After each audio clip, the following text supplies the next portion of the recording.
Why the f do people like Bethesda games? Why are they so popular online? Why does everybody know about them? Why does everyone know what Fallout or Skyrim is? Well, besides the fact that there is a Fallout series now, and that's popularizing it, but like, these games have such a popularity online. Everyone makes content about Fallout or Elder Scrolls or Skyrim or Oblivion Remastered. They're really popular, and they get numbers, and people are making content about Skyrim, what is it, 14 years after it came out, and it still gets eaten up. And there's no doubt about the fact that, yeah, people are nostalgic about it, and like, I'm gonna watch videos about Dragon's Dogma 1 as well, because I'm nostalgic for it. I liked it as a kid.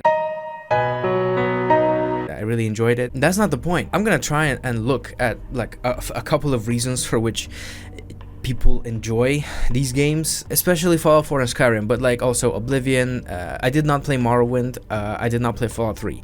I'm not gonna delve into Fallout New Vegas because that's an Obsidian RPG, so like, that would be another video, like the appeal of Obsidian games. Let me know in the comments if you wanna watch that video. Right, so Bethesda games. What type of games do they make? They make RPGs, right? But it's not the kind of RPG that you would otherwise be used to. So like, Bethesda has its own like not branding, but it has its own formula, and it has worked so far. But compared to other RPGs out there, so Bethesda does RPGs in, well, recently kind of a lightweight. So when you look at our other RPGs, you could think of CRPGs, like Baldur's Gate 3, which was recent. It's a CRPG. Dragon Age Origins or 2. You could think of Wasteland 2 and 3. You could think of the original Fallouts. Fallout 1 and 2 are CRPGs. These games have got like numbers, builds, skills, factions, which appears in Fallout New Vegas. I really like that, but again, we're not talking about Obsidian games. And you have these things in ARPGs as well, but those games have like a lot of combat. In CRPGs, it's usually just like a turn-based or real-time combat with pause. I'm not gonna get all the footage for this, so just put up a picture of fucking Pillars of Eternity or some shit. Right, so it's like numbers, sometimes it's the story, sometimes it's the lore, it's the world building, and these games have like one main really big strong thing going on about them, and they're very interesting, and they're like doubling down on whatever they think they're good at, and everything else is kind of like a medium to tell the story through, if that makes sense. So let's look at Wasteland 3, why not? They have good writing, they have interesting characters. I think the story is well put. You have choices. That's the main thing about it. And then you also have builds. They're not deep though. There's loot to keep you engaged. The gameplay is turn-based. I don't think turn-based combat is very engaging, right? But they have this medium where they tell a good story with well-written characters, with choices in the story. So like, you choose to kill someone else is gonna be mad. Pardon me. Bethesda games, I think, have mediocre points. Like, the combat is mid.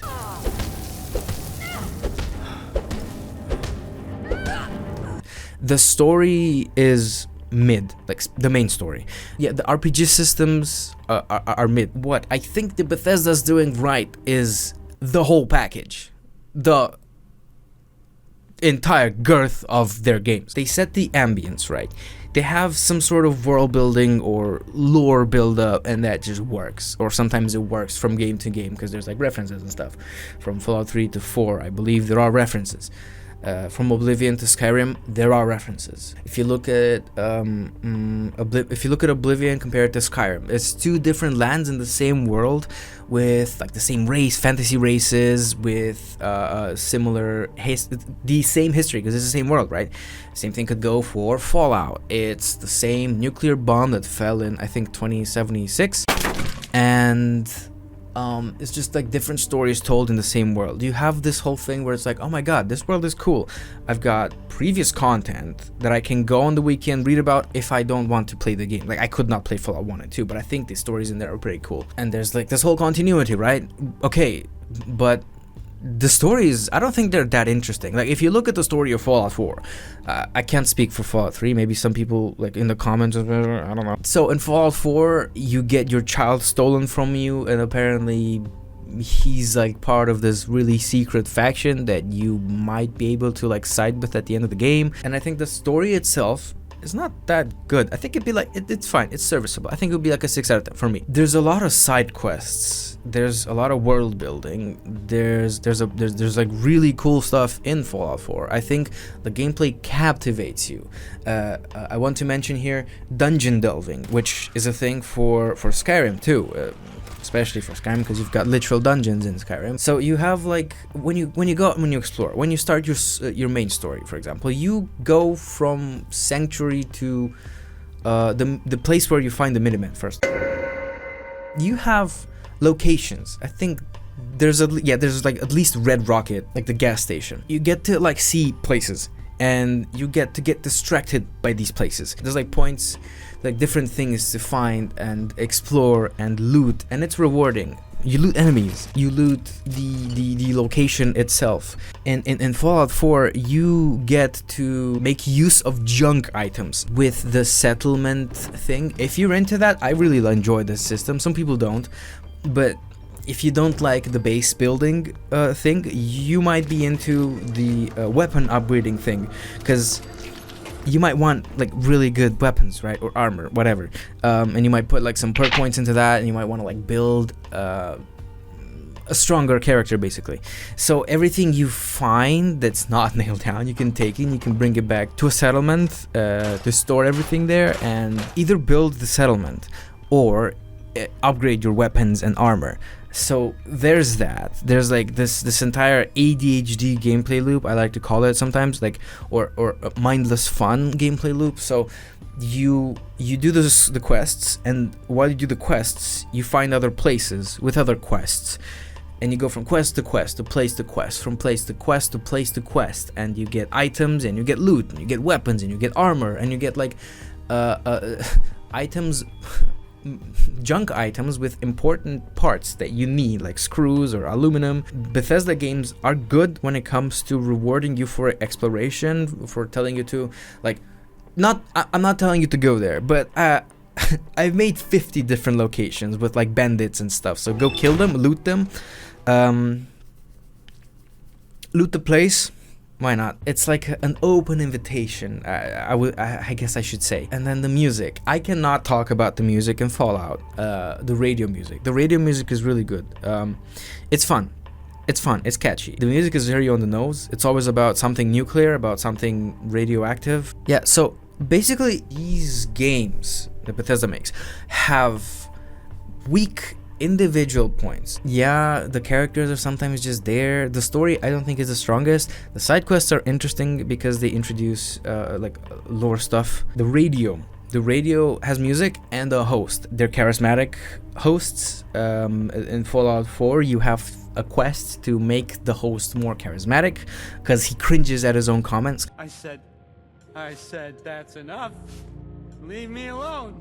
Kind of annoying, but you know, I think it's a cool idea. Like, you integrate a part of this, like, it's such an optional thing. You don't even have to listen to the radio. You don't even have to go do his quest. You can just let him cringe at his own words.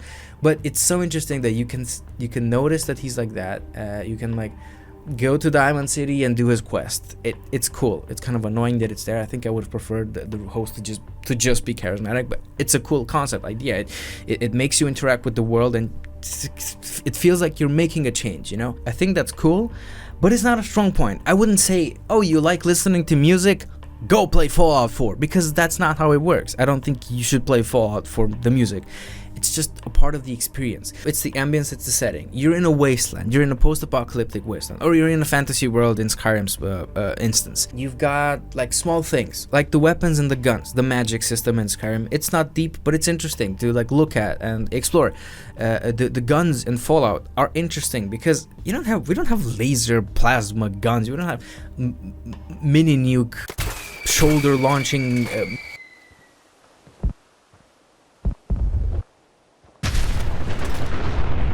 Exploding guns IRL, or maybe we did, or like there's like some prototypes out there, but that's like a cool thing to explore, right? In a game, obviously. There's the music, which combines with the ambience, with the world, and especially in Skyrim because you have the Aurora Borealis, and the music is really calming. So I'll put a clip here where I'm just walking in Skyrim, and there's Aurora Borealis, and you got like Secunda playing or whatever.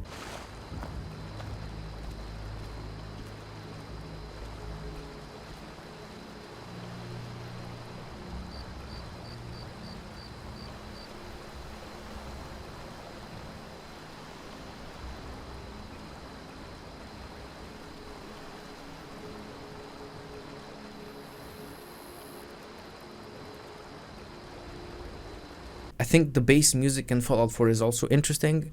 You could just be walking around the wasteland, the music like catches you. I don't think it's the most memorable music, but I think it's nice, it's good. I prefer New Vegas for the music, but it's the same thing. You're walking through post-apocalyptic America with like super mutants and all of these like basically fantasy stuff.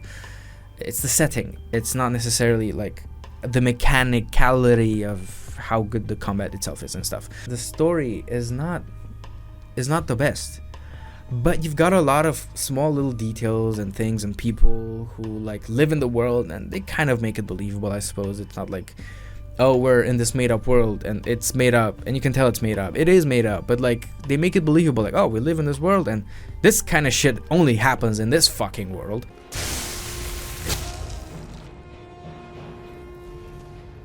Like ghouls on a farm. And then there's the dungeon delving. So there's like a bunch of things that combine together, a bunch of like slightly above mid things that combine together into what I think is at least a serviceable experience. But for people, obviously, like any piece of media, for people it's gonna be fun, it's gonna be okay, it's gonna be really fun, it's gonna be the best thing, or it could be the most boring thing for you. So whatever I say, I'm not here to change your mind. I'm just here to I'm here to have an opinion. I've played these games for a while and I like them. They're cool. I've replayed them. I replayed them occasionally, and it made me wonder, why the hell do I still see content for them? And I think this is my answer. Well, this is all I've had to say. Thanks for watching. Check the Ko-fi, subscribe, because an Avowed review is coming next straight from the Living Mans. Yeah. See you guys.